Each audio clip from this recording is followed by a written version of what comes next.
Man of masses NTR, sensational director Prashanth Neel కాంబినేషన్లో అత్యంత ప్రతిష్టాత్మకంగా తెరకెక్కుతున్న most awaited pan India movie Dragon.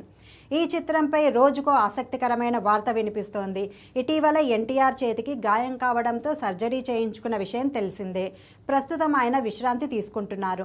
ఈ నేపథ్యంలో తారక్ కోలుకునే వరకు షూటింగ్ను ఆపకుండా ఆయన అవసరం లేని సన్నివేశాలను చిత్రీకరించాలని ప్రశాంత్ నీల్ నిర్ణయించినట్లు సమాచారం. ఇందులో భాగంగా సెప్టెంబర్ 2వ వారం నుంచి కొత్త షెడ్యూల్ ప్రారంభించేలా ప్లాన్ చేస్తున్నారట. ఈ షెడ్యూల్లో ఇతర నటీనటుల కాంబినేషన్ సీన్స్తో పాటు కీలకమైన టాకీ పార్ట్స్ను తెరకెక్కించనున్నట్లు తెలుస్తోంది. ఎన్టీఆర్ పూర్తిగా కోలుకున్న తర్వాత ఆయనకు సంబంధించిన షూటింగ్ను కొనసాగించనున్నారని టాక్. ఇక డ్రాగన్ విషయంలో ప్రశాంత్ నీల్ తన రెగ్యులర్ మేకింగ్ స్టైల్కు భిన్నంగా తెరకెక్కిస్తున్నాడనే వార్త ఈ సినిమాపై ఆసక్తిని పెంచుతోంది. సాధారణంగా ఆయన సినిమాలో dark tones, black and grey shades ఎక్కువగా కనిపిస్తాయి. అయితే ఈ డ్రాగన్ ఫ్లాష్ బ్యాక్ ఎపిసోడ్స్ను మాత్రం కలర్ ప్యాలెట్లో తెరకెక్కిస్తున్నట్లు సమాచారం. ఫ్లాష్ బ్యాక్ సన్నివేశాలు కలర్ఫుల్గా, రిచ్ విజువల్స్తో సాగుతాయని ఇండస్ట్రీ వర్గాల్లో జోరుగా ప్రచారం సాగుతోంది.